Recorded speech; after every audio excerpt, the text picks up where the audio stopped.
Okay, I'm going to go ahead and call the meeting to order. First, we'll start with roll call. Chief Charnick. I thought he was going to come. Maybe he'll be here later. Sheriff Bonner. Here. Chief Frank. Chris Avenant representing for Chief Frank. Thank you. Barry Frazier. Present. Cynthia Gomez. Here. Bill Hartley. Here. Pat Mullen. Here. Chief McCann. Here. Adelina Zendejas. Here. Yeah, you said it right. And Chief Howland. Here. And we have some additional folks around the table, so if we could go also, okay, Pat, I got you, to anybody whose name was not called, but they can introduce themselves. Chris Herron here for CSSA. Uh-huh. Bernard Peruzzi with Department of Technology Services. And Sue Plans with California Public Safety Office. And when we have a representative and their alternate, we'll always have everybody at the table because more participation is better. So just to let everyone know. So if you want to bring your alternate when you're here as well, please do. It's good. Okay? All right, so we'll start with approval of the April meeting minutes. Has everybody had a chance to read the minutes? Anybody have any changes, edits? I need a motion to accept the minutes as written. Motion to accept? Second. All in favor? Aye. Minutes approved as written. And then the first agenda topic is FirstNet update, and then I have some other updates as well. In your packet is a org chart, current for FirstNet, current as of May 20th, 2014. If folks have been tracking FirstNet, there have been some changes in the leadership. They have the Chief Technology Officer position has been filled. And I'm not even going to attempt to say the name. Ollie. Okay, Ollie. And with Jeff Brecher as the Deputy CTO. In March, Jim Gwynn was named CIO. And it's really good that they actually have a CIO on FirstNet as well. FirstNet is still seeking a replacement for Bill Augustino as the GM and for the outreach director, so that's still continuing. Board members, the board also announced that Sue Swenson is replacing Sam Ginn as the chairwoman, and then Sam has served on the board since until August 2014. He was one of the original members. There's also some expiring terms this coming August, which is Charles Dowd, Paul Fitzgerald, and Ed Reynolds. So there will be some additional turnover potentially on the FirstNet board. Some things that have been going on in the last couple of months since we've met. I went back to the APCO Broadband Summit where we talked about, it was specific for the National Public Safety Broadband Network. There was a lot of communication and discussion and presentations, I've got something in my eye, regarding how the FirstNet will be working closer with the PSAPs. And it's kind of been a hole in my mind as we've been looking at this because all the information coming from the public will probably come over Next Generation 911, which will be the video, the photos, and any other type of information they may have that would come over a broadband network, and then out to the first responders. So the first responders will never get information directly from the public through this network. A lot of the discussion kind of centered around information overload. You look at the information coming in now with the PSAPs, the call takers are very busy just with the calls themselves. You start throwing in the video, the photos, and any other information that might be tagged with a call, so to speak, over an IP network. And then you cannot push that, this is going to bug me, then you can't push that information directly out to all the first responders. So we talked a lot about having a data triage type of a center that we might have to look at. How do you triage this information that does come into the PSAP, and how do you decide what goes out to the first responders, what to use for investigations later? And so there's a lot to come. It's really going to be information overload. It's going to absolutely change how we do business. So I was really glad to see that the PSAPs were being brought into that. The broadband summit was well attended. I hope they have another one on the West Coast soon to give more folks an opportunity to go. I've also met with the DoD. Joe Wessel is the DoD's point of contact for FirstNet. They're very active and involved in making sure that the DoD will be part of FirstNet, and they bring a lot of resources to the table, which is kind of exciting, as well as users. We went to SPAWAR, and we had a large meeting with the Office of Emergency Communications, DoD representatives, and we kind of gamed out what California looked like. There is a large DoD presence, as everyone knows, in California, and those users will really help our subscribers to get more folks onto a FirstNet type of a network. They also have infrastructure resources that we can also be looking at as part of our outreach. So I was really glad that they're very encompassing with California. They want to work very closely with us. I'd like to have them come also to our first meeting that we can start talking about. What's the meeting called? The workshop. The workshop they're going to have in August.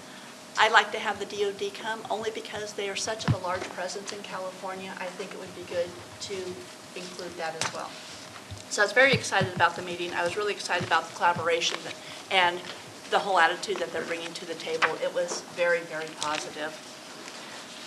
And then our town hall meetings will be coming up soon, and so we're putting those together. Some of the items that we're thinking about is we'd like to have a board member with us at each of the town hall meetings. We're looking at 4.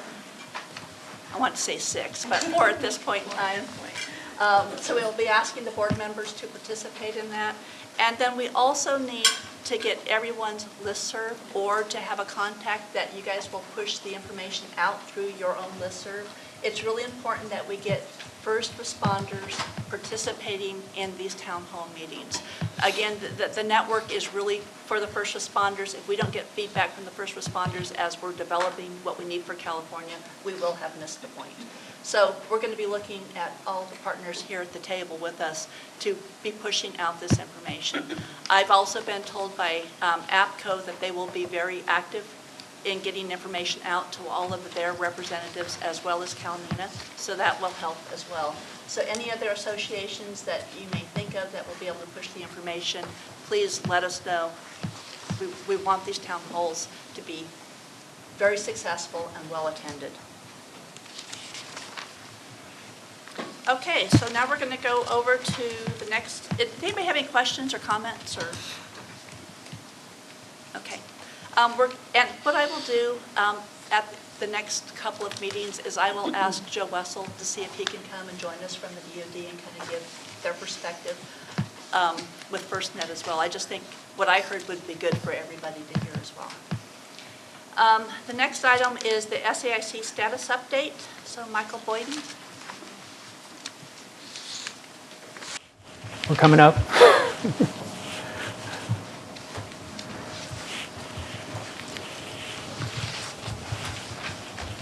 There we go.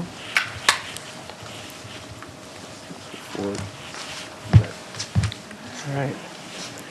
Okay, good morning. My name is Mike Boyd, and Greg Hamilton's our project manager here for Science Applications International. What we want to do is just give you an update of what's happened since the last board meeting when we kind of introduced the program where we're helping to support in the outreach efforts for the National Public Safety Broadband Network and FirstNet.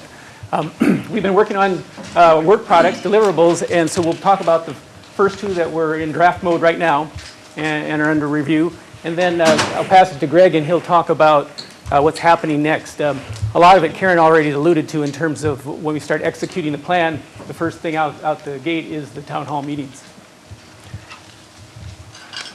The approach we're using for the outreach plan that's been documented is we first start out in planning and create the outreach plan that's designed to be kind of a tactical, practical approach. We're just coming out of that now, and we're heading into the first outreach wave.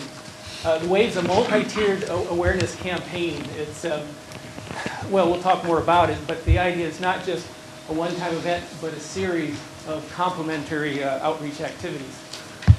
Then what will happen when we get on the other side of the wave, sometime next year, there'll be a refresh. What we found, and Steve Noel's here from Oregon, we've been working with him for several years, what we found is information about FirstNet changes.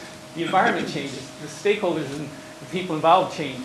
So we'll take a breath, look at where we're at, who we've covered, who's left to cover in terms of awareness, update any of the materials that we're communicating, and then move forward into that next wave.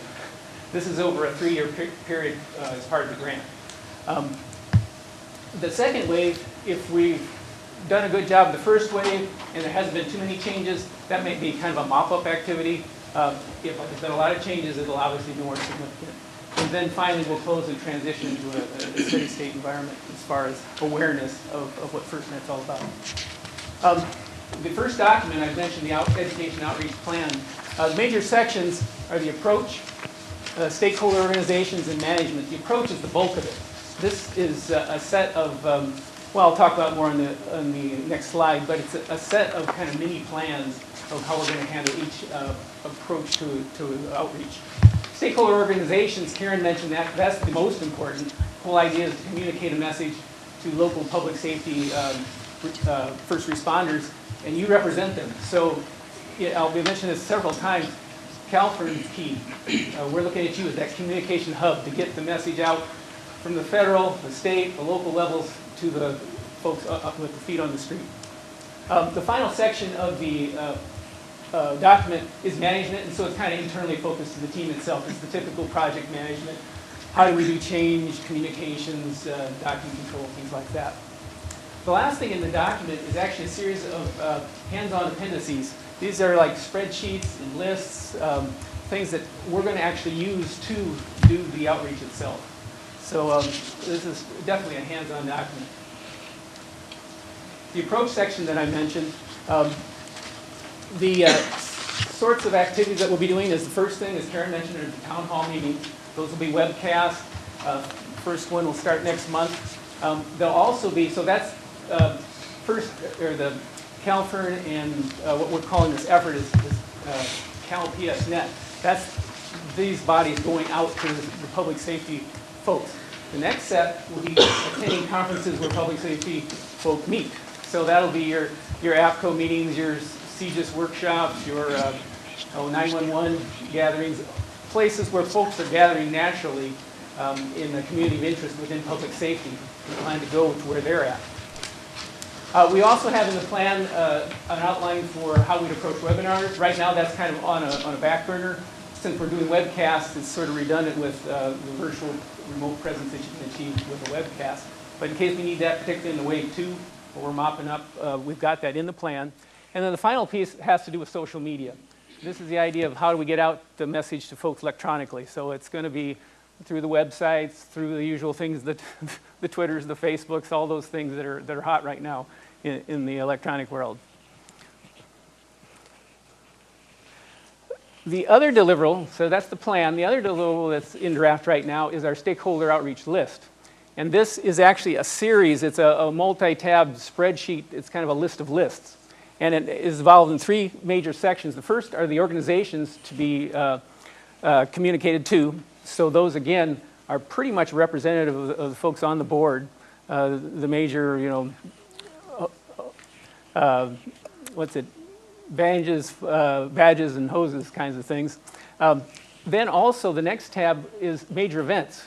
So that's going to tie into the conferences. What we're going to do is we've got Hector's helping Bob Weidman on the team, pulling together all those major events. And so we'll have opportunities to talk with you guys and say, what are we missing? We get those all lined up, and then we'll be prioritizing them in terms of the target content of the audience, the timing, and then basically drawing a line and saying, we have this much time and this much budget, let's go hit these. Finally, the distribution list. We had just, well, Karen mentioned that. We have started up listing the contacts for your organizations that manage and administrate and own the listservs for communicating to folks. I was just talking with Michael Cruz. He's got a blog with contact lists. All those are what we're going to be using to move the message.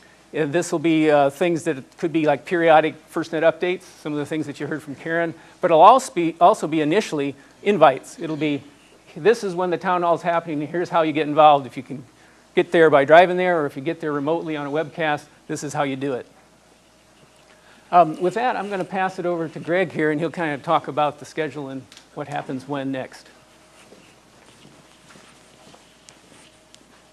All right, good morning. Again, my name is Greg Hamilton. I'm the project manager on the SCAC side. I live here in Sacramento, so I'm working real closely with Joni Hamblin and her team to manage this project, keep it moving forward. So the schedule. We do have a schedule, and it's continuously updated as we lock in dates and venues, like we have with the first town hall in Lake County with a specific date. We update the schedule, and then everything else flows from that. So we do have that first town hall scheduled for July 16th in Lakeport. Town halls number 2, 3, and 4, we've got the geographic area of the state that it's going to be in. We have not locked in the venues yet, but or the dates, but we're shooting for the end of August, the end of September, the end of October, tentatively to hold those town halls. And then we've got the presentations, which again, we just have a nominal date up there now, but we'll lock those in when a specific conference comes up. So again, I'm working closely with Joni, and we massage the schedule continuously. So I meet with her at least once a week. Excuse me? Yes? I have a question. Back to the town hall meeting in Lake County, I think it's important that when we start having these kinds of meetings, that we invite the tribes that are in those areas, because some of them have first responder agreements with some of the local responders in the area. We have a listing that we can give you of all the tribes in those counties, so that they can also be on the list to invite them. I think that would be... That's perfect. We were going to ask you just for that information, so thank you, Cynthia. Can I also jump on Rob Osborne from the Public Utilities Commission. The CalFRN Advanced Services Fund is currently funding 14 consortia throughout the state that represent most of the counties. They're in the process of applying for public money for broadband expansion, so it'd be good to notify their main contacts because they'll bring in community-based organizations. Utilities are on our list too for potential speakers and participation. Okay, So Rob, these aren't utilities though, these are consortia. you'll be able to help us out with that? Yeah. And if you feel like there should be a presentation at any of the consortiums, please let us know. Okay, or they could attend the town hall. Absolutely. Part of our plan that we've put together that's being reviewed now by the team here is a list of speakers, and putting those speakers together, and speakers from a lot of different areas. So that's we're here to add to our stakeholder list and figure out who can talk, and so that's great. So typical town hall topics, and this we've got it in our plan, just what a typical agenda looks like. It starts out with probably Karen speaking on governance, and we'll have someone from the federal side of FirstNet come in and talk. And then at SCAC, we'll have a speaking part in that. And then an early adopter, like a LA Ricks, can come up and talk. And then the local perspective. And this is where the tribes come into play and other groups. So we're still working for this first town hall and lining up all the speakers and lining up exactly what the overall message is going to be. So we had some presentations, but we also asked at local, whether the sheriff, the fire, or police chiefs, to also speak and to give some information on their perspective of what they needed in their communities. And so we'll be looking to do something like that as well, and probably strengthen that perspective, because this will have a greater outreach to the first responders than Next Gen. Next Gen was more about the public. So I just wanted to kind of interject on that. Greg, could I ask, because this is going to go up on the web, right? Yes. Could you add in that first paragraph, and I know this may sound picky, but could you add tribal perspectives, because they have a whole different jurisdiction, and the state has concurrent jurisdiction in a lot of areas on the reservations, but there's some things, particularly when we start looking at regulatory, that's exclusive to the tribes. And I'm glad that you put that down there. Thank you. And that would be consistent with a lot of other documents that go out. Yeah. From certainly the federal government to include the tribes in that lead paragraph. So we'll just make sure we're consistent with that. Thank you. Okay, so next steps. You guys have already led right into this first bullet here, and that's getting the CalFRN board and other members to help us fill in those gaps of our outreach list. So within the next week or so, I would imagine you're going to be seeing the outreach list as it exists today, and you're going to see where the gaps are, and you're going to help us fill in those gaps, and we'll add to that list.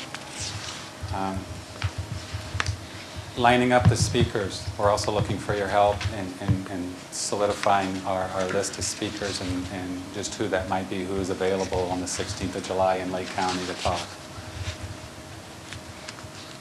And then the last bullet is, what we're putting together for that July 16th town hall. The information, a lot of that same information is going to be presented at the August OES workshop. So what you're seeing there, if you see gaps, if you see something's missing from that first town hall, we will have a couple weeks to fill those gaps in also once we get to the OES workshop. So there's some slides in the back of our presentation on the coverage maps for California if you're interested in looking at that. Could I just make one suggestion on things that are going to go out to all of our different constituents?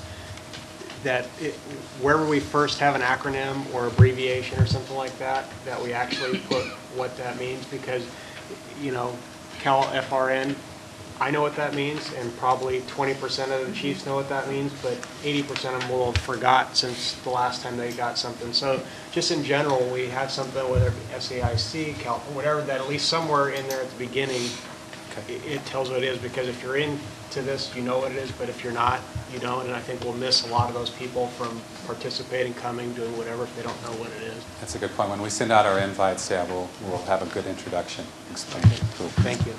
And even with the OES, because everybody has an Office of Emergency Services, so that we would always need to make sure it's Cal OES too. Yeah.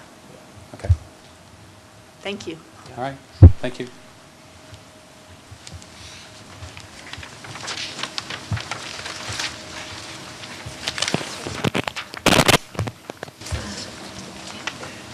Can we go a little bit over the coverage maps? I wanted to talk about that a little bit. That's in your presentation. Come back up. Do you want to talk about it, or would you like me to talk about it? I want you to help me talk about it.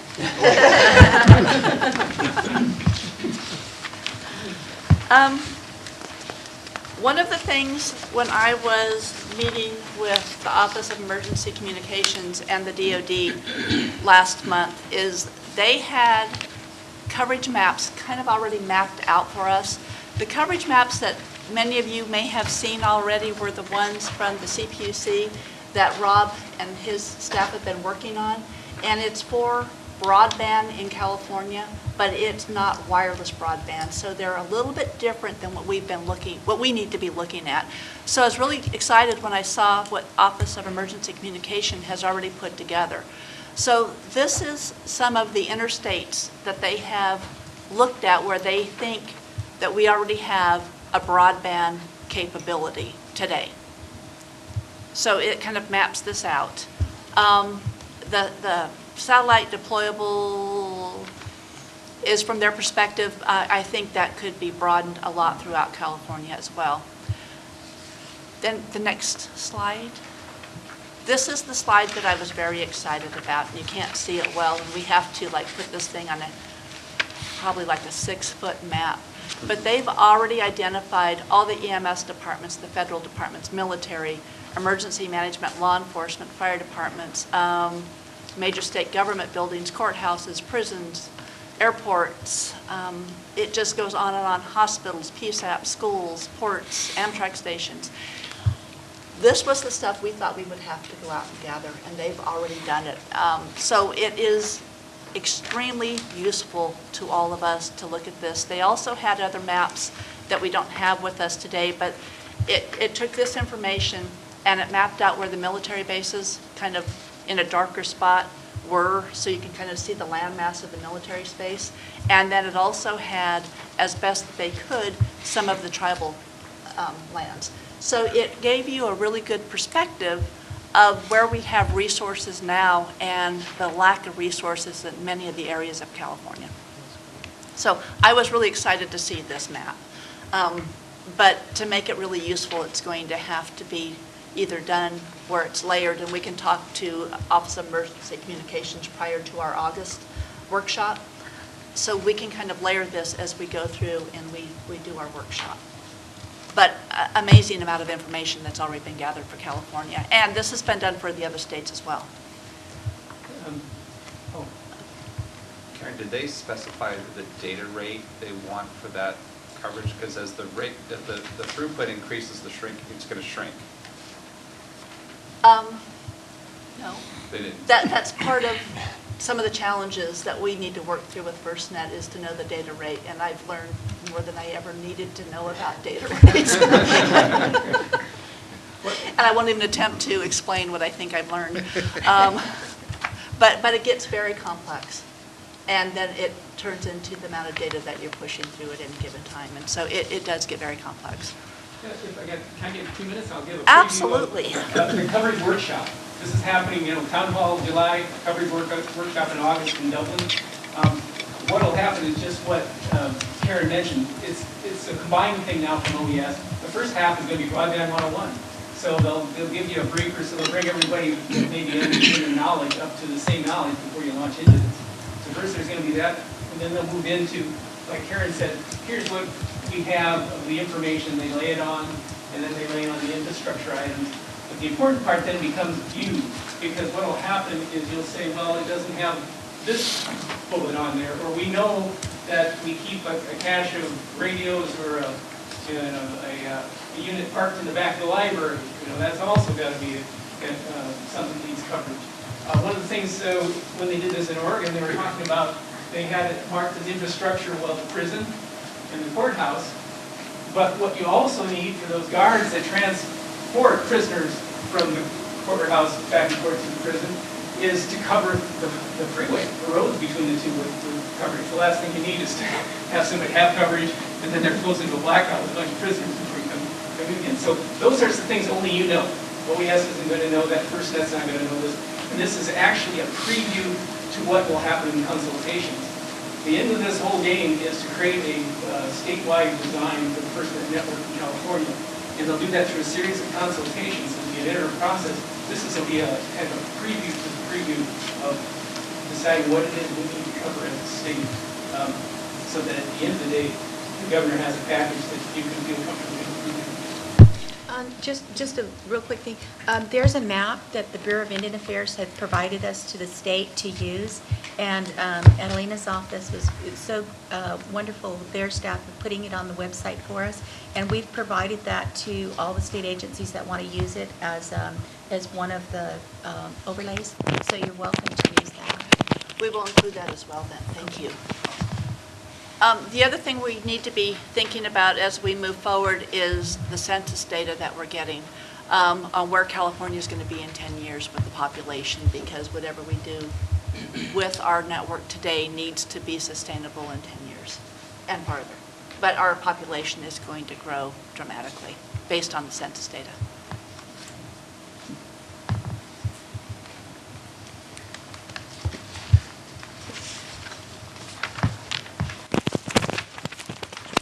Okay, seeing if there's anything else in the packet I wanted to make sure we went over.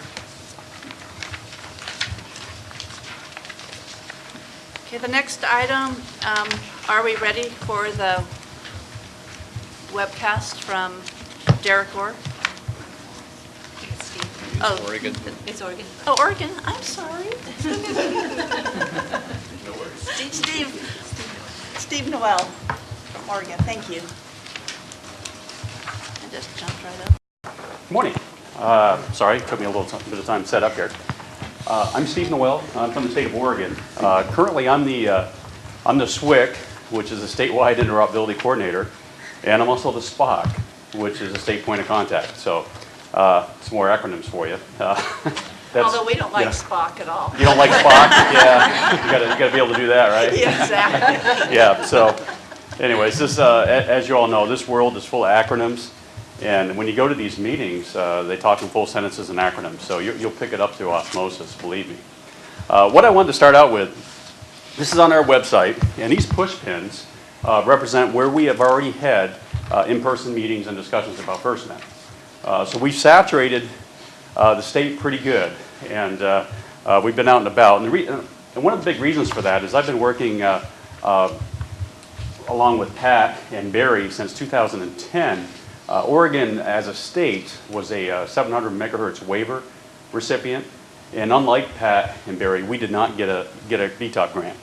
And so when we did get the grant, we decided to focus on the softer side of things, and we were fortunate enough to get another amount of money through another grant to move some of this forward. So we've been working on it diligently for about 4 years, and I've been working with Mike Boyden throughout that time period as well. So we have a pretty good working relationship with SAIC, and also appropriate to congratulate you on your selection of SAIC. I think they're an excellent company. Now, one of the things what we did in Oregon is we decided to, we branded it FirstNet in Oregon, and we thought that would be familiar with FirstNet, and we went with in Oregon because we couldn't get a readout from FirstNet legally if that was going to be okay. We decided to go with that because that way when we're talking to stakeholders, they see the national FirstNet and they kind of get what's going on in there. And the other thing, kind of thinking about it, is this is a federal project, and we want to act as a facilitator for what they're doing in our state. Now, one of the biggest things that I can make a recommendation to you, and I think Mike alluded to that already, is stay flexible. This thing is going to be a roller coaster. It changes often. We changed our outreach strategy on several occasions. What we did to kickstart our program is we set up basically trip circuits. I've had previous experience in the state doing partnerships on LMR networks statewide, and private-public partnerships and public-public. And a lot of the partnerships I got involved in would be the equivalent of a three-way trade in baseball with like 3 or 4 different teams. So it got very interesting. And so I learned a lot from that. And one of the things I learned is if I'm going to do this for FirstNet, I need to get a consultant on board to help out with that. And so what we did is we set up our state, not unlike California. We're a very rural state. We don't have the population of California. If you look from Portland down to Eugene, that whole area there represents about 90% of our population. So we're very rural, and it's difficult to get out into the rural areas and to talk with people. So that's where we started. We started our campaign actually down the Columbia River Gorge and out towards Baker City area. And the way we worked that is we worked it through the associations. We put messages out to the associations to say, hey, we are going to be in this location at this time. We'd get a local sponsor. Typically a local sponsor would then provide us the venue, and then we'd have them work with stakeholders as well as we'd use our contact list. So we did these trip circuits. We ended up doing about, I know, 3 or 4, is that right, Mike? Maybe it was, yeah, trip circuits. And then our working relationship with SAIC, I didn't feel the need that I personally had to be at every one of those. We had teams. In fact, SAIC brought some people in from the East Coast, so we had a technology expert, and we typically have 2 or 3 people going out in the field and doing a one-on-one presentation on FirstNet. Then our next strategy was, because it was in the fall, let's hit all the association conferences, you know, because people are already there. So we go to the association conferences, APCO, sheriffs, chiefs of police, things of that nature, Association of Counties, League of Cities. And those, we started to get momentum. Now I'm going to tell you, when we first did this, it was like going to the dentist. It was difficult, okay, because you're, well, what's FirstNet, you know? And so it takes a few meetings, so be patient with that. Not everybody's going to be a fan when you go talk to them, and you need to know that. I think you realize that here within California. You have some groups, if you say you're from the state and I'm here to help, sometimes you're not too welcome, right? So you got to realize that ahead of time, pick your points, and you do have fan bases, you know, start out there if you want. But you'll pick up momentum over time. And what we do, we don't pull any punches. You know, we tell people what we know about FirstNet. And right now we're doing education and outreach. And so explaining to them that we need to make sure you understand what FirstNet's about, and then where we are at in the process.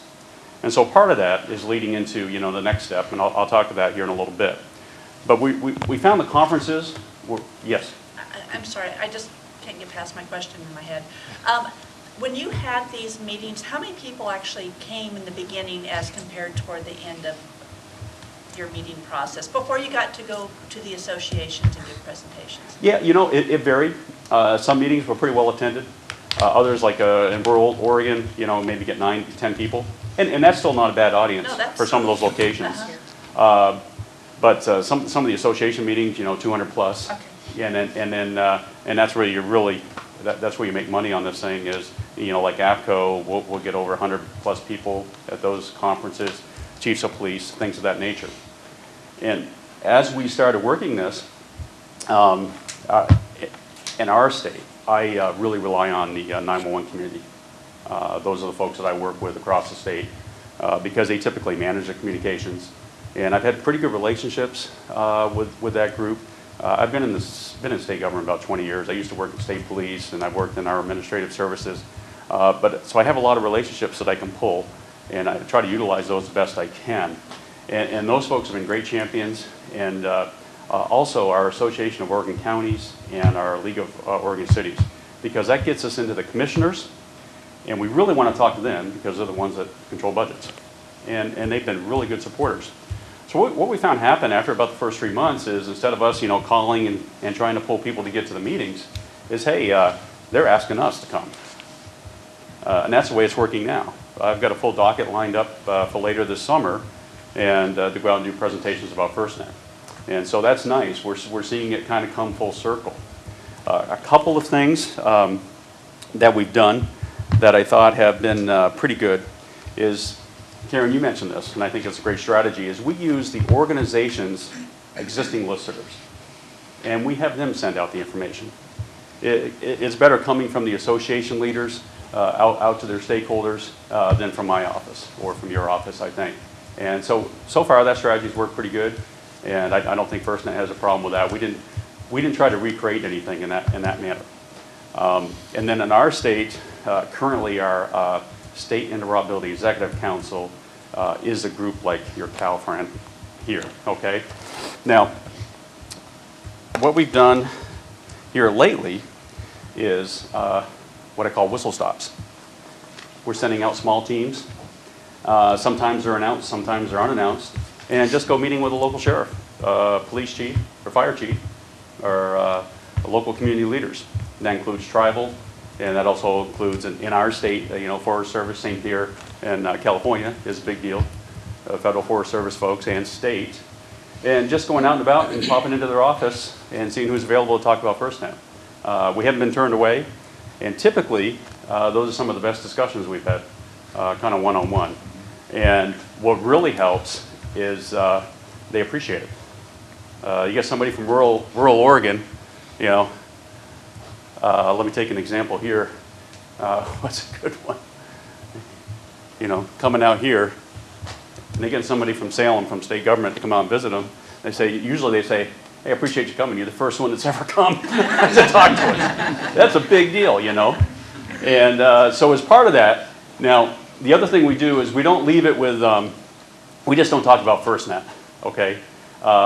Because of my job as a SWIC, I have some other capabilities to talk about. So I try to leave them with something. I got this idea from Mike Cruz when you guys put together your package for your field guide for the state of California. So we developed one for Oregon, and we also have it in an app. You can get it on iTunes or on Google Play. So we take this out, and if our folks don't have it, you can take a look at it if you like. A couple of those I can pass around. And it's been a very successful product. So we utilize that, and then I also talk to them about current LMR issues they may have. And if there's something that we can do from our office to help them, then we'll try and do that. And you can do that in a variety of ways. You can talk about 911, community meetings, and different things. I think that's helpful because FirstNet, the first thing about FirstNet is this is a mega project, okay? It's a big project. It's going to take some time. And so people are getting excited about it. And because of that, you want to kind of calm folks down and say, hey, it's going to take some time, and this is where we're at. But in the meantime, if you can provide a benefit for what they're doing, that makes the meeting, I think, much better. Now, What we have available, and Mike's familiar with this, is from the Office of Emergency Communications, we have what's called technical assistance. Basically, that's like a free opportunity for us to provide services to local communities. We really push that as much as we can. We've done 911 work with Warren Springs Tribe, which was very successful. We just did an engineering study for folks down here in the Medford area with their communication systems. So find out what people need, and if you can, try to get them a technical assistance. And then they'll become champions for you. And so that's what's worked very, very well for us. Now, the other example is, as we're doing the whistle stops and we're getting out and about, is we want our sheriffs and police chiefs and fire chiefs to be champions for FirstNet. So instead of us having to go out to the conference, and we have leaders in that area, we want them to provide a FirstNet update. And so we're just starting to get to that point. Our SIEC chair is a local police chief, and he's also heavily involved in the Chiefs Association. So when he goes to meetings, I give him a packet. Hey, I need you to give this update, if you don't mind, on FirstNet. And that's real strong, okay? They're not listening to some bureaucrat out of Salem, right? They're listening to one of their own. And then I also have been very fortunate because Jeff Johnson, who's from Oregon, is on the FirstNet board. So whenever I can, I pull him in to come to the meeting. So I have a FirstNet board member available to come to a meeting. And so that helps out quite a bit as well. Now, let's see here. The other thing I like to talk about in audiences is to try to work within representatives that you may have on the Public Safety Advisory Committee. Know who those folks are and work with them as a team. Usually they're members of a group called SafeCom. So reach out to them and work together, because that's part of their mission, is to do outreach and education on FirstNet too.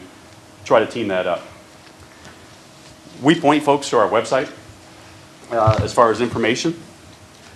It's got a lot of good resources on it, and it was developed by SAIC, so you have that capability in-house.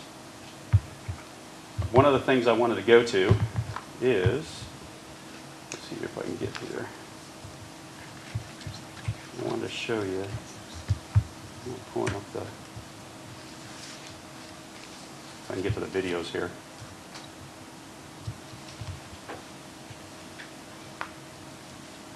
All right, maybe I can get to it now.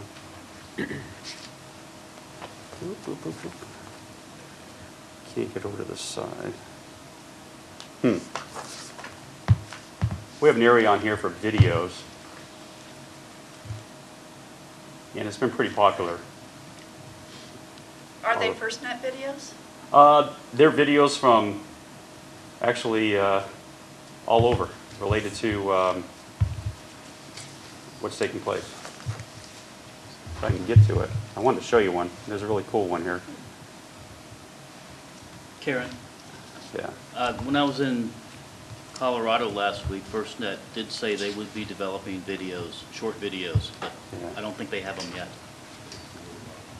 Yeah, it does take a little while on this. So, but our site, we really have a hub of videos. There's some one-on-one videos on broadband.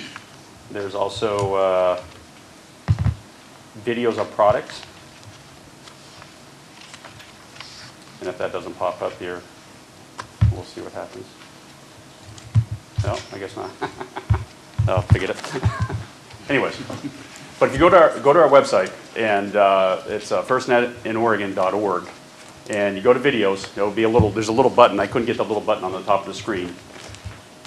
There's about, I don't know, 10, 12 videos out there. We have some videos of products, some products that are available here in California. There's one by Verizon. We have some that have been done at the PSCR that Derek's going to be talking about here in a little bit.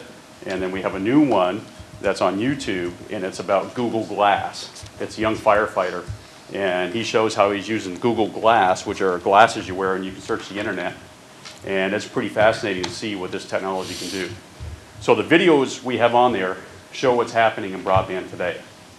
Because I'm going to be candid with you, FirstNet is a reality today. I think you have many organizations in California who are using 4G LTE for mobile data. The real big deal about FirstNet is they have the spectrum. So here's an example that I use.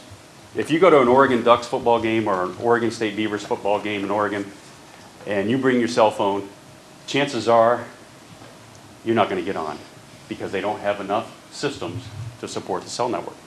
Same thing happens in an emergency. And that's what's the big deal about FirstNet, is that first responders will have that spectrum to utilize when they need it. So that's the difference. The spectrum's real, it's worth billions of dollars, and they have it.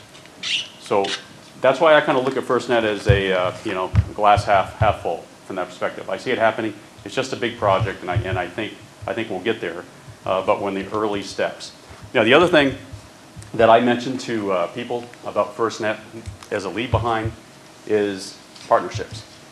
Figure out in your locality what you might be able to bring to the table for partnerships. And I'm okay without, oh yeah, I can go to one of the slides here.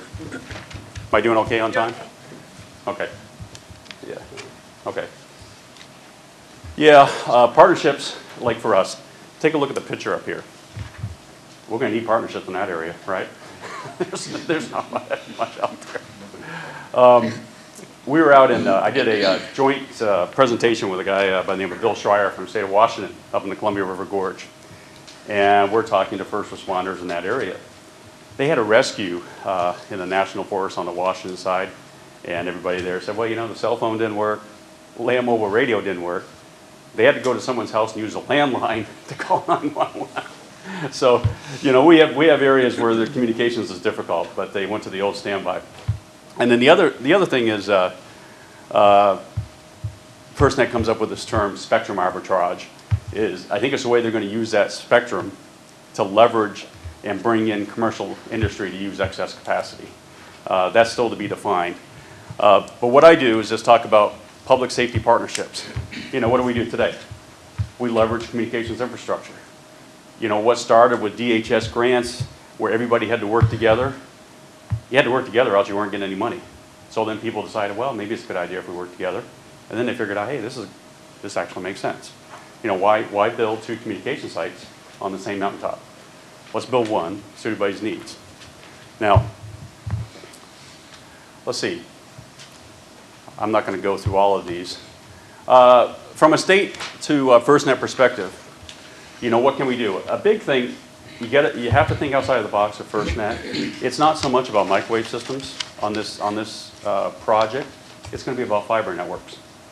So if you work in a state agency or if you work in a locality that has access to a fiber network, that's like gold. And if you can leverage that as a partnership opportunity with FirstNet, you need to be thinking about that. Now, having the asset and being able to use it in a partnership environment are 2 different things. So what I try to leave with people is figure out who's going to have the capability to sign over use of that fiber network to FirstNet. And you can start doing that now, because many of us know if you work in state government and you try to do these agreements, it takes a little bit of time. So you get a little bit of lead time, start figuring out how and who is going to have the authority to sign over an asset to FirstNet. We thought there for a while that we would have an opportunity to do a pilot in Oregon. This is an example. This is in Bend, Oregon, Deschutes County. Just an example of LTE out there and the coverage. We had a company called Bend Broadband, and they had an actual 700 megahertz LTE network up and operational that public safety was using. So we already had an LTE network, 4G, commercial providers. They were getting it for like, gee whiz, $20 a month. I mean, and for a small community, that was a pretty big deal. And these guys were getting 70 miles off of some of their sites. Now, we don't need boomer sites in Oregon, right? Because we got 8,000, 9,000 foot mountains. That's where we're booming that signal from. It worked real well. Unfortunately, this summer, they sold their spectrum because they get a lot of money for it. And then the company sold. So we're out of business trying to link into that. But I'm sure you have several of these opportunities. You have PAT system and LA RICS that you should be able to grow from. But that's just a small example of where you could leverage some partnerships. We had worked with that company and we shared sites, so we thought it might be a good idea in the future. So the examples, Fiber Consortium, that was a niche carrier, and then new technology. We have an organization out of Medford, Oregon, Jackson County Sheriff's Office. Today, the sheriff there, he provides every one of his officers a smartphone. And on that smartphone, they have an app on it that basically ties it back to the LMR systems. So many of you have probably seen it, right? You get your smartphone, and then one of the buttons acts as a push to talk. So it connects right into the LMR. Works pretty good. On that phone, he's got all the apps they run. So he can track all the officers. It's tied into their emergency management system. And then something which is pretty relevant to what's been happening today, you're hearing about all these school shootings, tied into that system, they have a full-time video monitoring of local school there, ability to lock down the school in case there's an incident, and report back and forth. And so the officers have that ability off of the smartphone. So it's pretty interesting. And when we have stakeholders say, hey, we want to see FirstNet, we send them down to see his operation. You have the flexibility of having LA RICS, which I think will be neat, because that's one of the biggest questions we get is, well, we'd like to see FirstNet. Well, not up yet, but, or we send them out to Derek's place out in Colorado to take a look at some of the stuff that's happening out there. So that's a good opportunity for your stakeholders as well. And Texas has a really good That's correct. Yeah. system as well. Yep. Yeah, thanks for bringing that up. And I've talked to Todd early down there, and they're open to bringing stakeholders down there and showing them a tour of the system. It's operational. So we may do that here in the fall when it gets a little bit cooler. Yeah. Yeah, I'm not going to go over this one. Tribal entities. We integrate tribal entities with our normal push. If a tribe would like the independent conversation, then we'll go ahead and do that with them. But we just incorporate them into our normal stakeholder outreach. I'm just curious, when you say tribal entities, is that the entities within the tribe, or are you actually going out to the tribal governments? Going out to the tribal governments. Okay, Yeah. so it'd be tribal governments Okay, that you're looking good. at. Oh, thank Okay. you. Yeah. No, because Yeah. sometimes, when you do the stakeholders, it is the tribal entities that show up at the meetings, Yeah, because they're the ones that provide the service. Right. And so we're Mhm. trying to take that double approach. Okay. We're contacting tribal governments, so tribal entities can get involved. Yeah. No, that's an excellent point. Yeah. What we've had success with is we have these cluster meetings with our tribal all tribes within Oregon. They have an economic cluster meeting, and they have a public safety cluster meeting. And we've participated in, I think, 3 of those. And so that's a great place. If you have a forum like that, I highly recommend it, because you get a representative from each one of the tribes at those meetings, and then you can talk about FirstNet right there. And then if somebody wants to take it further, you can go out to the reservation and whatever they want. We've been fortunate, because some of our tribal governments we've actually done partnerships with, and so we have pretty good working relationships. But we only have 9 tribes, and really 2 of those have significant land mass. So it might be a little bit different than what you're dealing with here in California. Typical setup, that can get kind of technical, so I'm not going to get too much into that, only that I believe most of this is going to be fiber instead of microwave on this network, and that only my assumption is that FirstNet's going to have to partner with one of these carriers here soon to figure out their business plan. Okay, this is a good video. I don't think I'll be able to get it with the internet here, but if you haven't seen it, I think you can go to the SafeCom website and you can pull it up. It talks about future technology and what could be capable with LTE. And it's kind of cool. They show these guys out at a fire, and then inside a truck, a guy just waves his hand, and all of a sudden a map appears on his windshield. Sort of like ESPN. But it's a little bit out there. But it'll give you an idea of what's going to happen with some of this technology in the future. Coverage studies. This is an example of our coverage study. One thing we did here is we got the city of Portland, that box there.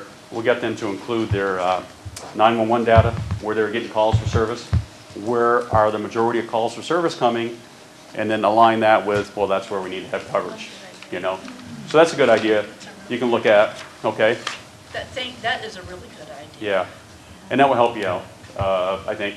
But I'll be candid with you. I think everybody, when you ask them, where do you want coverage? I want coverage everywhere, right? We have it today. Now, in Oregon, we're having 4G from Portland, maybe down to Medford. When you go over the mountains, it's mostly a lower version. It's 3G. And then, I don't know if many of you know this, but on 4G today, even though you have 4G data speeds, you're talking on 3G on your current phones. So, and then right now, this system is dedicated, in early going anyways, for data. So if you look at our states, you know, this is kind of they do a nice package. When you go through this coverage analysis, you're going to get a write-up. It's going to determine all your public safety agencies in the state. It's going to give you some numbers that may be different than yours. It's kind of interesting. It's a good tool set. And I don't know if I can go to that website again and show that one video. I could, but I've got a little bit of talking I can do here. Okay, thank you. Yeah, if you go to the website, see if you can pull up the video section, okay? I wanted to go over this with you. This is something we developed. We heard from a lot of our stakeholders, okay, we know FirstNet's coming. We need a roadmap. And so we heard that a number of times. So we put on one of our work order contracts, say, well, we're going to develop a roadmap and take some of the information we have. So a lot of the information you see on this, it's called FirstNet by the numbers. And it's basically kind of a FirstNet 101, if you will. It's pretty simple. If somebody hasn't heard about FirstNet, or even if they had, gives them a pretty good idea of what's going on. You've got the law, kind of talks about governance, the number of subscribers nationwide. Now, on this, we think utilities are going to be a big play. You know, your power companies, local water companies, because we consider them first responders. And I think they're going to be in the mix. Now, the numbers on that are going to change, but I think where the really key impact will be is on what they can bring to the table with infrastructure and how you may be able to utilize that. So ensure you include your utilities with the meetings. We didn't do, in our state, we didn't do separate meetings with private or public. We invited them all to the same meeting. Yeah. Now, on the coverage challenge, you know, this one's pretty good, right? Because 5% of the land mass represents 95% of the people in our country. So actually, if you think about it, FirstNet should be an easy button, right? Well, they got to, by law, they got to cover the rest of it. So that's a challenge we all face. And I'm pretty straight up when I talk to people about it. Well, it's, you know, most likely it will develop just like our cell phone systems have, right? Although there's heavy emphasis on rural and tribal governments. So both Oregon and California hopefully can leverage that aspect of it. You're going to have your growth coming out of Pat's system in LA, and then maybe if you can get something out in the rural area, that'd be a bonus for you. The network diagram, we try to be inclusive of this, show the different entities in there. We've got 911. We show this satellite truck because as part of FirstNet's project, you know, they're talking about deployables, and that's going to be a big aspect. We'll see how that works out. I think with all the wildfires, certainly would be a tool in that aspect. And then down the bottom, really, this number here, 2016 plus. We put plus. This is the one I want stakeholders to get out of the discussion, because that's the other question is, when's FirstNet coming to Oregon? Or when's FirstNet coming to California? When's it going to be ready? Well, we're not going to see a plan until at least 2016 or 2017. Okay, so right now, we're in the middle of doing outreach and education. And then here, maybe in the next 6 months, is we're going to start rolling our sleeves up, and we're all going to start moving to the next phase of this project, is when FirstNet has to determine what resources they need from the states. Okay, and that's where this fiber stuff comes in, communication sites, right? What do you have? We haven't gone ahead, we haven't done any too much ahead homework on, you know, developing inventory assets and resources for FirstNet, because we're not sure what they want. It's different in LMR, so we're not collecting all the LMR data. We have that available, but really, you know, it should be a little bit different. At least that's my opinion. And so we're kind of waiting, and plus they have to give us the okay before we do that, based on the grant. But that's kind of the next step. And then once we start working on that, we'll start seeing some plans from FirstNet, and then you have a better idea of what's going to take place. Now, FirstNet approved this NTIA approved it, so you're welcome to use it. And all you have to do is put your California information down here, and then you're ready to go. Okay? We appreciate that. We Yeah. love Oregon, thank you. Yeah. So I just want to add a little bit to that. They actually have given us so much information. That's why we were able to really start off with some information for you guys at the board. Is Oregon has been very, very generous in offering what they've already done. Thank you. yeah, anything we have is open for use. The other key that I would tell you is on our website. If you go to the links, that's where you can get a lot of documents. Now, the other document that is actually, I think, worthwhile is what we call our business plan. It's essentially a reference document, and it is from soup to nuts, everything FirstNet. How many pages is that thing, Mike? 125 pages. So it's not something you're going to read, today probably. But skim through it. Okay. It is a great reference document. Unique thing we have, working in the States is we put dates on our stuff. FirstNet doesn't. But I have to put dates on it because I get asked that. And I think that's a realistic date. I don't think we're going to see governor plans till 2016, 2017. And then we'll kind of roll with that. We encourage people that today use mobile data. We have a lot of our, surprisingly, a lot of our smaller organizations are going straight to an iPad today. And they have an air card in it. They can do self-dispatch. I mean, this is going to be a huge paradigm shift. This is not just happening in the United States. It's happening in Great Britain. It's happening in Germany. Public safety is moving to this new technology. How we get there is going to change over time. But I think just be consistent and work within your group. We also, stakeholders will say, hey, so what's the state going to do for us on this? And I try to back off of that and say, well, it's what are we all going to do? Because we're a team on this. So this is what's going to be really unique about this project. If you look at the number of subscribers you have with state agencies versus local government, there's a huge difference. In Oregon, for example, we have maybe 600 state troopers. We have 7,000 other police. So the state of Oregon is not going to dominate who's going to use FirstNet, for sure. Okay, and I think that's the same here in California. So you need to realize that. You're going to have some challenges with your cities, right? LA, state of LA, right? Probably. And then you have, right, Pat? That's got to be a state of LA. San Francisco. It used to be Brown. Yeah. But, so how are you going to work that out? Good news is New York City and New York State have come to an agreement that they're going to let the state represent New York City. So that's good. So you're probably going to have those challenges. We're going to have that a little bit in Portland, but we have, like I said, we have a FirstNet point of contact there, and I'm working through that individual, and that seems to go pretty good. Let's see here. If I have one other thing, and I can pass this out. Somebody not have one? If you want one, you can have it. If not, okay. We'll just take the extra one. Okay, Yeah. very good. Thank There you go. you. Also, what was the name of the county that you said had used the smartphones with the app? Jackson County Sheriff's Jackson Office. Yeah.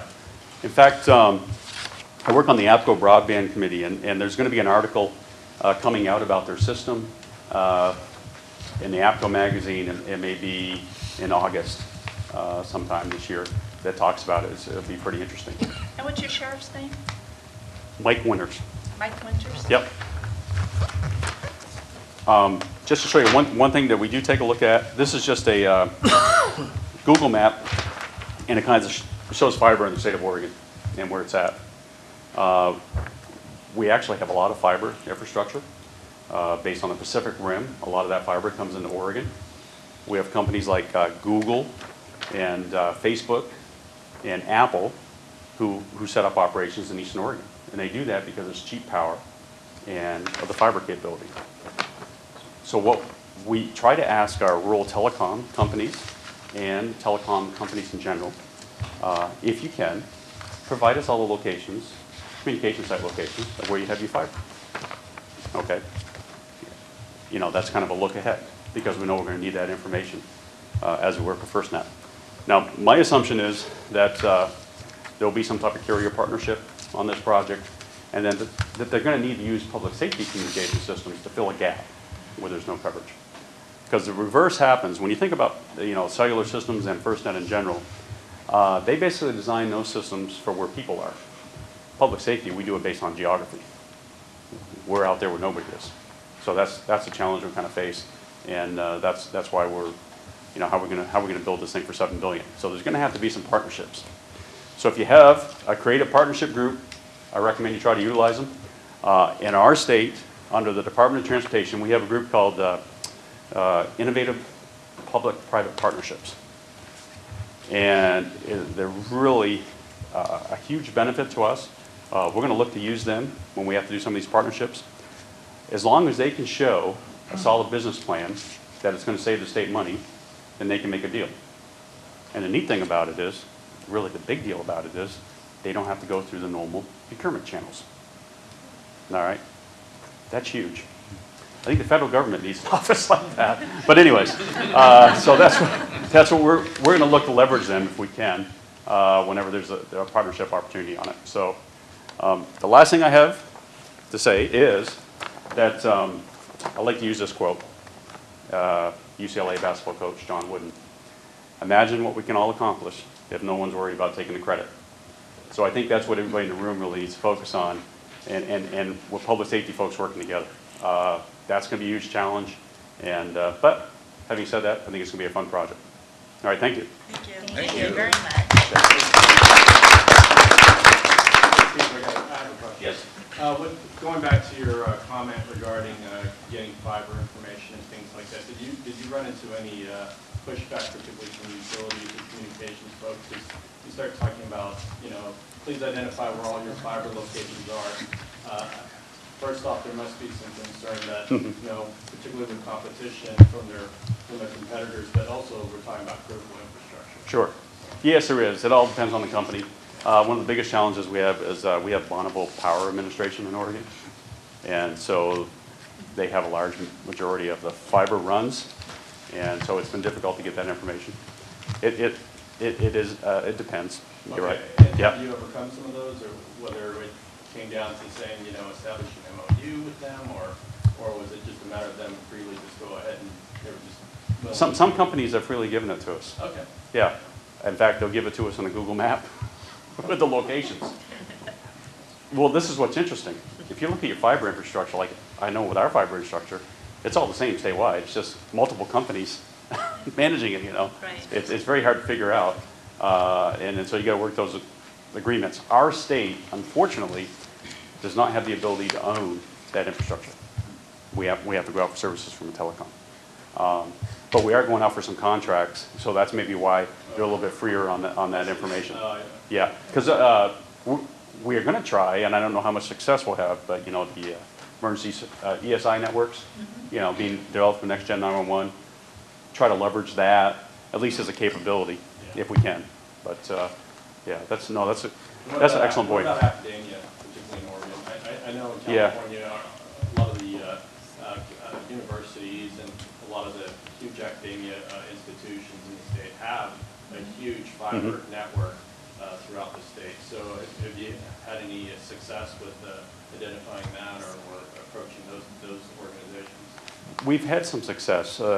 They actually kind of run a group called NARROW for our university system, and they provide some services to the state, but there are charges associated with it. One of the challenges that we have is that we have like our lottery systems, judicial systems, and they have different funding, so that we're not all in the same contract. So we hope that maybe we can leverage everybody and get the same contract and get a better price point. Well, one of the things that we've done in California is we've partnered over with CPUC. So we're going to leverage whatever we can, and they would be able to leverage what we're doing as well. Yeah. And what happens with Next Gen 911 is going to be really important. We're going to have to leverage that, because we shouldn't be building these separate standalone networks anymore. Yes, no, that's an excellent point. I've had a chance to talk at a number of rural telecom conferences, and the big concern from those companies is overbuild. They very focused on the BTOC grants, and they feel, that some of the things have been overbuilt and where we could leverage some stuff. So, excellent point. Yep. Yes, sir. Are you working at all with your state broadband mapping group? Yeah, funny you should ask that. I currently work in the Department of Transportation, but I'm moving to the Department of Administrative Services July 1, which houses that group. So yeah, we hope to leverage that information the best we can. You know, it's a companion project, and the challenge we have is I don't think we have the fidelity that we need on this effort, but we do have the relationships. They have the relationships with the companies they've worked with. So I think we'll complement each other very well. Yeah. Any other questions? Yes, Barry. Just an observation, Steve. The FirstNet by the Numbers poster was a big topic of discussion last week at the Broadband Stakeholder Conference in Boulder, you know. Yeah. But FirstNet was touting it as a great resource and a lot of conversation about it. It really is a great resource you put together, and we appreciate it. Yeah, you bet. And you're getting a lot of good We'll get some mileage press out of it. Yeah. But Yeah. it's worth it. It's very Yeah. good. Have you ever considered putting it into a format that's more easily printable? It's kind of long and hard to. First of all, SAIC's graphics team is the one who put the final product together. So had you seen the information before it went in, Yeah. you wouldn't have thought it turned out that way. You I packed mean, a these lot. guys did a I fantastic understand. job. Yeah. But the original sizing on it is, in the original mailer is actually 2 8.5 by 11 sheets is the original. So okay. we expanded that one. That's we took that to a printer and had that one made. You basically cut it. It was combined 2 pages. Yeah. That's the original intent, is that you could combine just 2 pages. We've had Delaware is going to try to send that out in a mailer. They're going to change the size of it and send it out in a mailer somehow. And then we're thinking about doing something on a flashy a type of presentation where it would just pop up that way too. Sure. But our intent is that we can get these out to some of the offices, and if they might put it on their bulletin board, take a look at it and give folks a better understanding. But yeah, the original one was designed so that anybody could print it off a normal printer, but then you'd have to put it together. Yeah, like a 2-pager.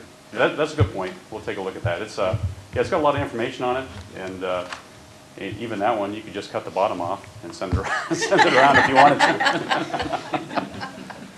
But yeah, Thanks. So I'll be here for a little bit, and if you ever have a question, we have most of our stuff out on the website. You're welcome to use it, and one of the things I like about coming out here is I pick up the good things that you're doing and try to integrate that. So all of us are in this together, and we'll see how it goes. All right. Thank you very much. Karen, I'm sorry. One other quick point. Steve mentioned the Public Safety Advisory Committee, and California, as far as I can tell, has 2 members on that committee. It's a 41-person committee. One is Chief Bill McCammon, Alameda County Fire Department, who's on the Executive Council, and myself. And we are, I think, a resource that we can, that CalFRN can use, and maybe we could do something like a standing agenda item where we do a report out on PSAC activities, and Bill or myself could, give you a little report, because we just did have a meeting last week and received a lot of information. So maybe something for the future. Definitely. Maybe we can have you and Bill actually give a presentation at the next meeting. Sure. It'll be part of the workshop, so we'll both be there, I know. So. Yeah. Okay. Yeah. Okay, very good. Thanks. Good. Okay. Now, for Derek Gore. Derek Gore is not fully logged onto the system yet. It looks like there's a couple of technical difficulties. It's a little bit slow on the bandwidth side, so he's trying. But Okay. as soon as he comes up, I'll be able to let you know if I'm going to go ahead and move forward. Okay, so we're going to go ahead and move forward then, and then we'll hopefully be able to get him connected. Moving on to unfinished business, the approval of the CalFRN bylaws. Has everybody had a chance to review the bylaws? Is everybody ready to take a vote to accept them as our bylaws? You need a motion? A motion? I move to accept the bylaws. Second? I second it. All in favor? Aye. Okay, bylaws passed as written. Approval of the Public Safety survey. Has everybody had a chance to review the survey? And are we all good with it? Are there any questions, comments, additions? Do we have a motion to move forward with the survey? I make a motion to move forward. Second. Okay. All in favor? Aye. Okay, the survey will go out as written. And then a discussion now on the Technical Advisory Committee. We have been able to get names, the nominations for the Technical Advisory Committee for the board. It's Robert Bjorklund from Public Safety Communications Office, Michelle Geddes from the Interop Program Director for the City and County of San Francisco Department of Emergency Management. Oh goodness, these names. Joyce, our... She's Joyce? here. Thank you. IT Manager for the Sacramento Regional Fire EMS Communications. Thank you for coming today as well. And Robert Van Tanazi, Telecommunications Systems Manager 1 with the California Highway Patrol. Did I get his? Oh, Scott's not here. Make sure I got his name right. And Renato Perizzi. Where is he? Right here. Oh, thank you. From the Senior Telecommunication Engineer Department of Technology. I know that we also have a name, which is missing off of this, from the state sheriffs. So we will make sure that's included on here. How it would happen on that. So we do have a representative from the State Sheriff's Association as well. So we will be working to get this board, this TAC to have a meeting within the next few weeks. I'm looking for Joni. Joni, do we already have something kind of put together for this? Yes, we have something put together that we can get out. Okay. We also, there was some discussion at the last meeting regarding a tribal committee, and we will be having a tribal committee. So we will talk about that more at the next meeting. So that will come up. And then I also wanted to encourage, if there's anyone else that needs to be on the Technical Advisory Committee or anyone from the tribes that would like to be on the Technical Advisory Committee, to please let us know. Even though we're having a separate committee for the tribes, I still would like to have anyone who would be willing to be on any of the other committees to be participants on that as well. And I wanted to talk a little bit also about best practices and lessons learned. We're documenting or having someone document best practices and lessons learned for both LA RICS and Bay RICS.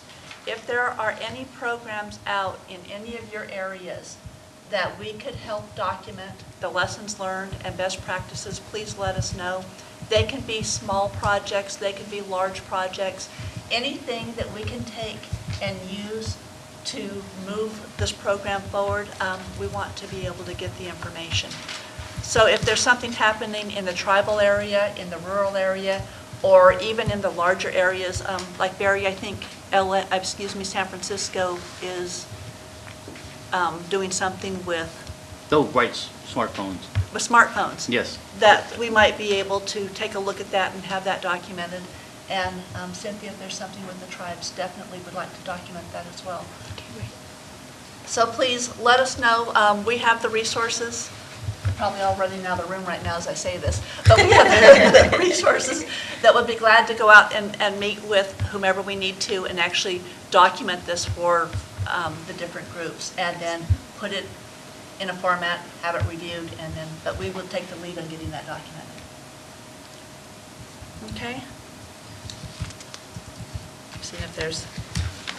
Karen, I'm sorry. Going back to the Technical Advisory Committee, could you send out that list of names to all of us so we can do that. Have that? And I think I Just have the sheriff's on here. I can't remember his name. I saw it. We have a rep.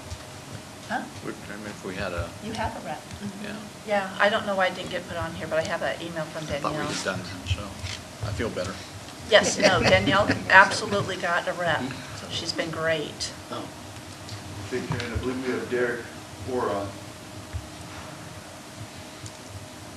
Derek, can you hear us? Yes, I'm on. Yes.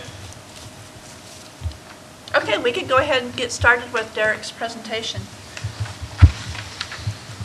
Great, you guys, y'all can hear me? Yes. Okay, fantastic. Before I was talking, before you guys moved on to other business, and Yeah, for some reason I wasn't being heard, so I just wanted to make sure you could hear. Well, I appreciate you having me. I was asked to keep comments to about 15 minutes, so the presentation that I provided for today is really just to give everybody a high-level overview of the kinds of activities that we're doing here in Boulder, Colorado, at the Public Safety Communications Research Laboratories. At any point, in the future, if there's specific items on this list that are of particular interest to you, I'd be happy to come out and provide a detailed presentation on those items and bring the appropriate technical staff as well if there's specific areas that you'd like to discuss. So, just keep that in mind, because this will be a pretty quick flyover of a lot of the things that we're covering. I was happy to hear that several of the people speaking prior were at our conference last week. It was a successful event, about 2.5 days of actually going over the technical work that's being done here in Boulder. So there is a lot of stuff happening, and so there's a lot of material that can be provided to you. Just so you know, you see our website here on the front page, pscr.gov. There's a link to every single presentation provided last week during our conference on many of the subjects you'll see in my presentation. So if there is a deeper dive you want, that may be a really good first place to go to get overviews on things like quality of service, priority, extended cell range, all kinds of issues you'll see that were covered last week in the conference. And all, like I said, all those presentations are online. With that, I'm gonna move forward. First, I just wanted to ground everybody on exactly who the PSCR program is. We're a joint program under the Department of Commerce. I work for the National Institute of Standards and Technology under a newly created Communications Technology Laboratory that was just established in the last 6 weeks. And the PSCR was pulled into that new Communications Technology Lab. And it is headquartered here in Boulder, Colorado. The other side of the joint program is under NTIA. They have an Institute for Telecommunications Sciences, also located here in Boulder. Together, we make up a staff of about 40 to 45 engineers and scientists that are located primarily here in Boulder, but we also have probably about 10 in Gaithersburg, Maryland, at the NIST campuses in Maryland. So, but it's about a 40 to 45 person size organization. So this is just a really high-level, one-slide overview of the kind of things that we have worked on and we are working on at very high levels. You see the three categories. The LMR standards technologies, I mean, that really is, if you looked back 5 years ago, that was 95% of our work was all in the LMR field, working on P25 standards, working on developing a compliance assessment program for the P25 products that are being used in the field. Audio quality issues for firefighters. We were the lead technical leads on that issue, on helping improve the audio quality for the land mobile radios. However, now over the last 4 or 5 years or so, I would say that 97% of our work is now specifically focused on broadband. We spend a little of our time on land mobile radio. Really, when we are working with land mobile radio, it's almost always in relation to how to connect land mobile radio to the future broadband systems so that you can create linked ubiquitous networks that take advantage of the existing systems that are out there, as well as leveraging the new rollouts of a broadband network. So that's pretty much our sole tie left into land mobile radio work here at the Boulder Labs. But I'm gonna walk through. I'm not gonna spend a whole lot of time on this slide. It's really just a quick glance over of stuff we're doing. And in the following slides, I'll get into a little bit more detail on the exact topic areas that we're doing for each of our sponsors that we do work for. Now we do work for 3 primary sponsors in our program. One is the Department of Homeland Security's Office of Interoperability and Compatibility. They are part of the Science and Technology Directorate. Another one is the Department of Homeland Security's Office of Emergency Communications. and then the third is FirstNet. All three are sponsors of our work. All three provide us funding for specific projects. So what I'm going to walk through right now is just an overview of some of the projects that we're working on for each of our sponsors that will give you a pretty good idea of the range of topic areas that we cover. So that, like I said, if you ever want to dive a little deeper, you can reach out to us. First of all, for DHS's Office of Interoperability and Compatibility, we work on requirements for public safety, specifically with the National Public Safety Telecommunications Council, NPSBN. They're an organization of public safety associations, so it's an association of associations that for years has been one of the leading requirements developers for public safety. We chair some key technology committees inside of that organization, provide technical resources to help develop public safety requirements. And that goes far back before broadband, but since the discussion of broadband began, we helped lead many of the discussions on creating the broadband statement of requirements since 2004 onward. And other requirements, issues that have been dealt with that are important, and you see on this list, public safety grade. There's a lot of people talking about sites need to be public safety grade. The system needs to be public safety grade. That's a real easy series of words to throw out. What is the definition, and how do you have a common definition for what public safety grade means? So that was one of the requirements efforts we've launched. Another one is mission critical voice. You know, that's another really easy set of words to tie together with very little common definition of what it means. And so with NPSBN, we launched a mission critical voice requirements effort to define mission critical voice for public safety, especially in relation to broadband. And then modeling and simulation. We do modeling and simulation for OIC for issues of network resiliency. How do you design a nationwide broadband network and ensure that it's resilient? Small cell deployment. How do small cells help fill coverage gaps, such as in buildings? We're also looking at, how many cell sites do you really have to have for a nationwide network, given on certain coverage parameters that might be desired. So these are all, we have a modeling and simulation team in Gaithersburg, Maryland, who have been working the last 10 years on public safety specific issues, and they're starting to run these types of simulations specific to a build out of a broadband network. We also have here in Boulder on site a demonstration network of M-band class 14 for public safety.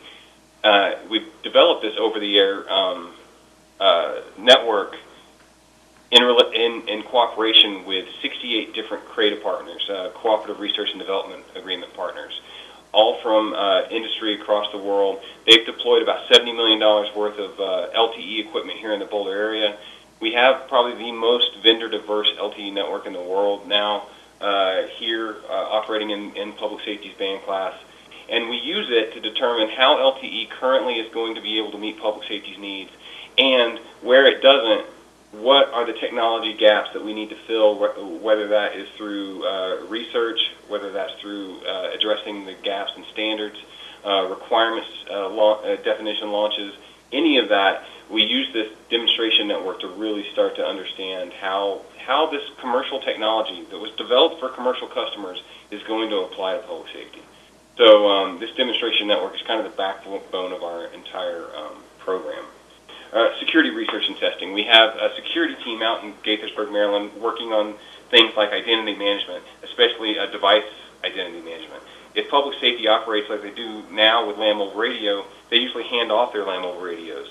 Well, if you hand off a smartphone, how do you ensure that the person that hands it from from one shift to another they may not have access to all the same databases, they may not have the same clearances.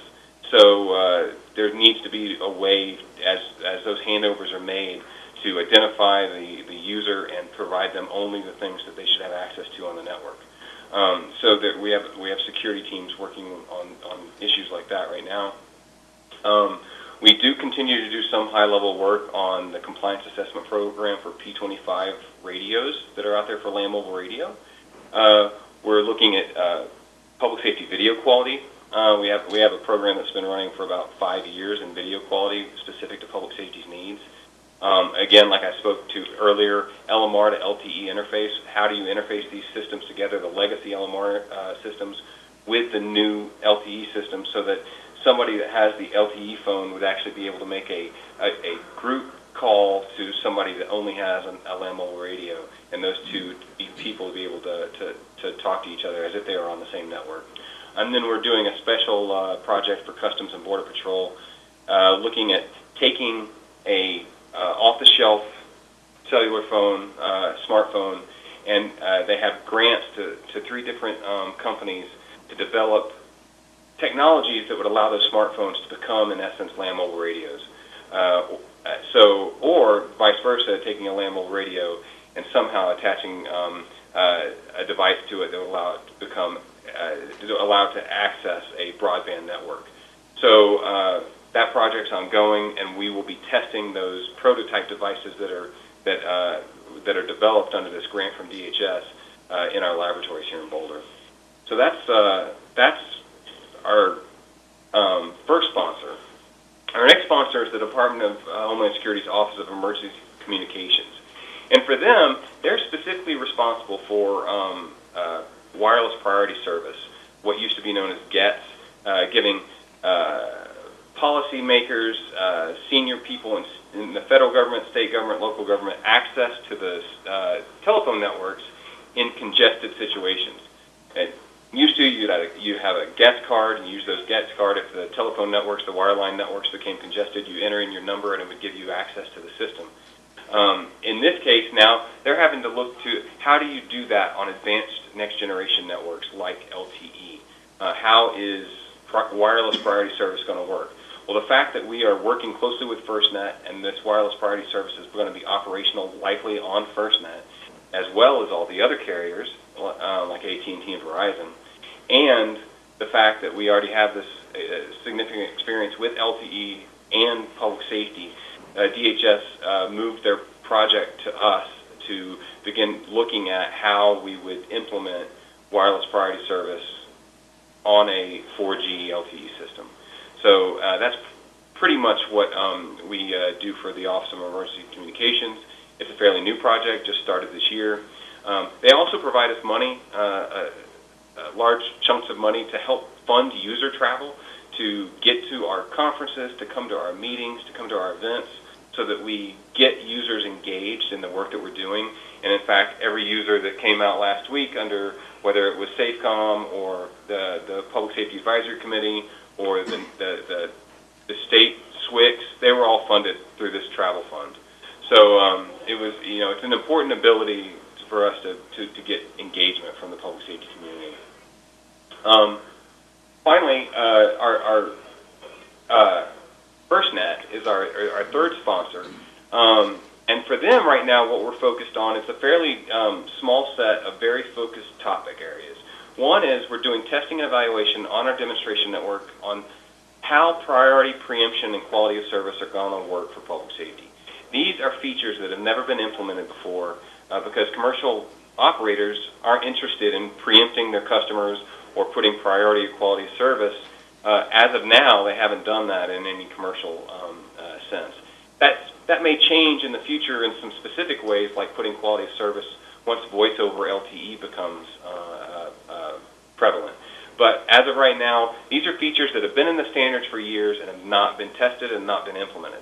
So we are beginning the process of designing the tests and testing the equipment that we have here in the labs, working with our creative partners to understand exactly what is the state of priority preemption and quality service, which are key elements for a public safety network. Not only for public safety, to know that when there is a large-scale event and you have a congested cell site, that the most important people on that site have access to the applications and services that they need, and that those applications and services are given the quality of service that they need.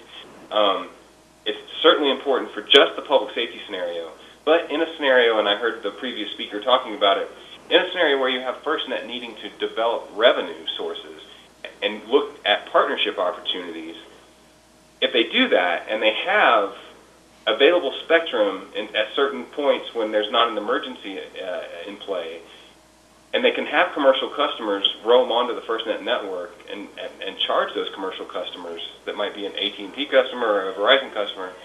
You have to have faith that in an emergency you'll be able to preempt or to degrade the service of those commercial customers to ensure that public safety has access to the applications and services that they need. So these are key features for a viable public safety network, and they're bleeding edge features, and so that's what we're working out here in Boulder right now. Modeling simulation, we're looking at the effects of large-scale incidents at a local level and at a regional level, and then also models for spectrum sharing. What might FirstNet be able to expect as far as available spectrum on a normal day-to-day basis that they could look at providing to a commercial operator for a fee? And then the last piece is, as of now, we are the official representative into the international standards bodies for FirstNet to develop LTE standards for public safety, as well as other standards bodies. But really, most of the action right now is occurring in the LTE public safety, or the LTE standards body. And the three areas that we're focused on are pushing mission-critical push-to-talk into the standards, group communications efficiency into the standards, and direct mode, which is the ability to talk from one device to the other without going through infrastructure. So it's like walkie-talkie mode. These are all critical elements that are part of what land mobile radio has done for years, and it is considered key elements of mission-critical voice. So these are the three elements that we're currently pushing very hard to get into the standards. We're having a lot of success. And in fact, we expect to see elements of all three of these in the standards over the next 18 to 24 months, more than likely. And then finally, satellite. We're doing some preliminary investigation into satellite usage for deployable units that might go out into an area that is not covered by the network, like a wildland fire. And you put a mobile unit out there, but that mobile unit needs backhaul back to the core network. We're trying to determine what satellite can do and what service the satellite can provide to make those backhaul connections. And finally, the last slide is just a high-level description of a new project that we started this last year, which is everything that I just went through with you over those slides for our sponsors. They're very near-term objectives. They're looking at the next 2 to 5 years of filling gaps for public safety communications. But over the last year, we decided we want to also start to move into a new arena, which is we want to push that vision for public safety out 10 to 15 years. We don't want to just talk about what FirstNet 1.0 is. We want to talk about what FirstNet 10.0 needs to be to truly meet that public safety vision. And so we've started a process to look at research and development road mapping efforts to identify those crucial features the public safety wants far down the road where this network will truly become the network of their dreams, and identify the gaps and then start a strategic research and development process to fill those gaps so that we can actually achieve that vision down the road. This is a very long-term project area. We're going to only be able to focus on very specific issues. The ones that we're really looking at right now are 3D geolocation capabilities and analytics, system analytics, so that you have very smart systems that start to help process data for public safety before they even are realizing decisions. So the system helps them start to make decisions that are based on a whole lot of data aggregation and become very smart systems. So those are the two key areas we're probably going to move into first.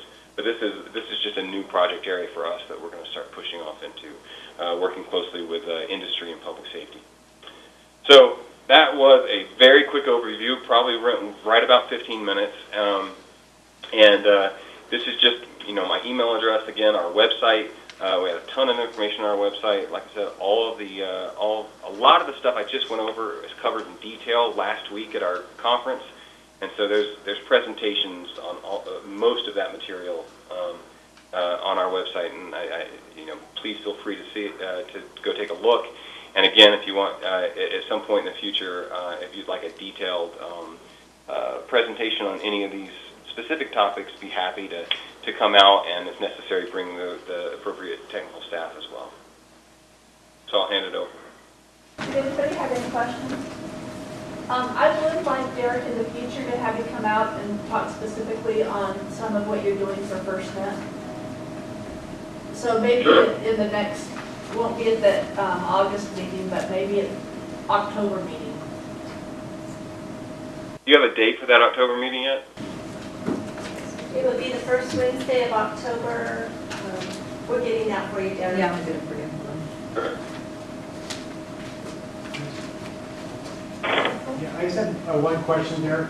The testing and evaluation for FirstNet, they talked about priority and preemption of services. Have you guys looked at, my understanding is that England has that available for their law enforcement, and the carriers are already providing phones that they can either turn off the phones for everybody but public safety. Have you guys looked at that, or? We are not, like I said, we have pretty much every major vendor of LTE systems that in the world, besides some Chinese companies. And none of our vendors have fully implemented quality service priority preemption, and we're not aware of it being used in an LTE environment anywhere. We're not aware of it happening in England either.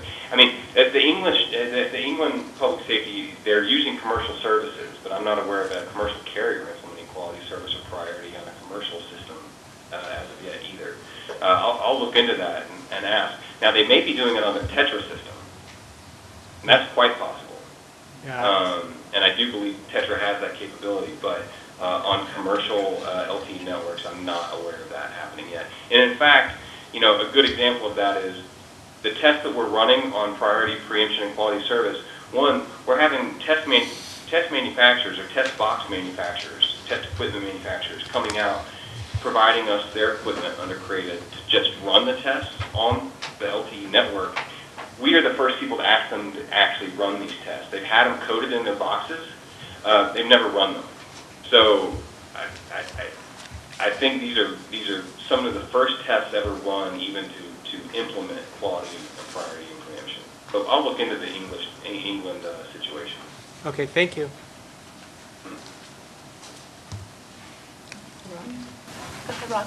Derek, have there been developed yet streaming performance, sort of from an end user perspective, performance metrics or requirements, looking beyond just throughput TCP?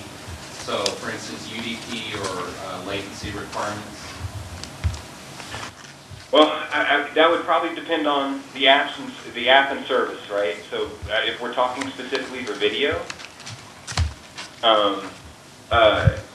if you take a look at maybe the presentations online from last week, we've done specific video work for the quality necessary for public safety to do their job. So, a task-based video testing to determine exactly at what point does the video get degraded enough that the public safety user can no longer perform the task that they were supposed to perform with the video. And there is an online tool where you put in the parameters of what you need for the system, and it spits out exactly what you would give a vendor and say, here are my specs for that. But on a broader point, across the board, no, not in general. It's more specific to the application and service. And so when those get developed, will those be incorporated into the map? When you map out the coverage requirements, obviously that's going to change depending on your application. Right. I don't want to speak for FirstNet's design criteria, because we're not really involved in that. I want to speak to what they're doing. But what we try to do is provide them the baseline information that they can use and run the most accurate models that they can to determine the effects of what happens when you're in a cell edge versus near cell environment or urban versus rural kind of situation.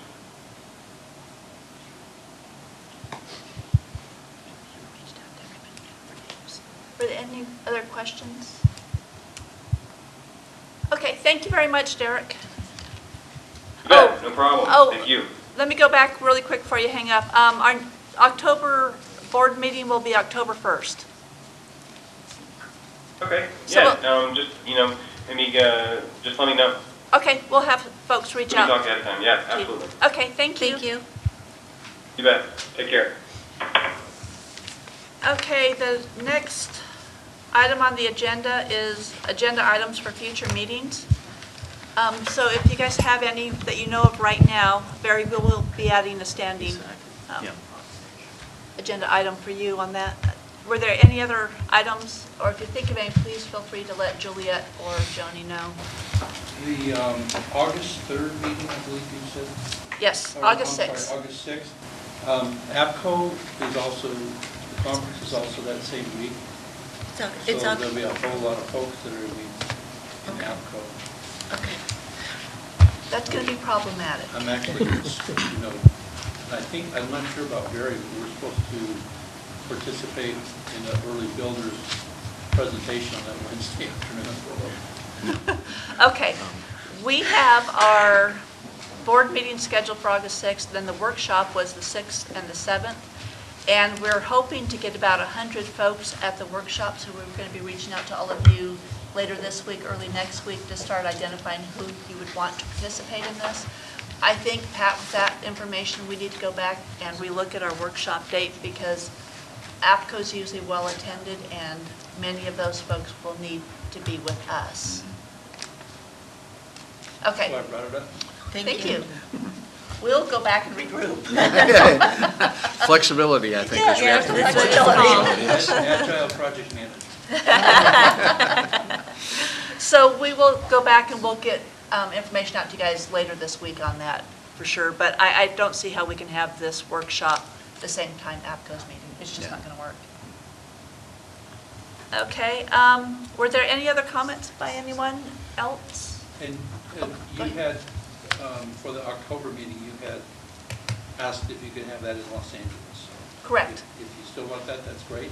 Yes. Just need to let us know. The thought was in October we could go down and have the meeting in Los Angeles where we can get a good overview of LA RICS. It's easier to do it there than here. You'd have all your resources there. So we still plan on having that in LA. And even if Derek comes, he could fly to LA as easily as Sacramento. In fact, it might be really good to have him in LA when we're talking about LA RICS and the new technology for FirstNet. Okay? Karen? Uh-huh. The town hall that we've got scheduled down in Southern California, should we try to schedule that town hall for that same week? That you're down there already? In October? Sure. Why not? Flexibility. Actually, yeah, it might work just fine. So we'll talk and see if we can do that. I'm kind of excited after Steve's presentation and saw all the meetings that he was having. I'm going to go back and regroup. You're going to be busy. We will have the town hall meetings, but I think we need to be looking at how to have additional outreach in addition to the town hall. That was kind of exciting for me. Yeah. So definitely. Just an observation, and maybe to tie into what Barry mentioned earlier with regards to the Technical Advisory Committee. My observation is a lot of it's more centric to the organizations that are represented in the north of the state. I didn't hear too much of representation from organizations in the south. We do, and that was the missing link. The Sheriff Association has a San Diego representative.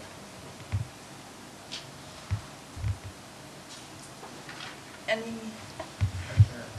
Just for informational purposes, do you send us out, do you have a particular list you send out this information about FirstNet or any information?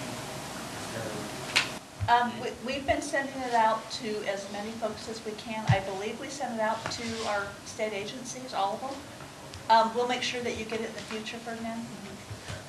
And we also have a website we're building. It's still under construction. We're hoping to have the website up and running soon. Flexibility. Exactly. We need that. Yes, we do. We're just going to point everybody to Oregon. It's very dynamic. Any other questions or comments? Okay, thank you, everybody. Meeting is adjourned. All right.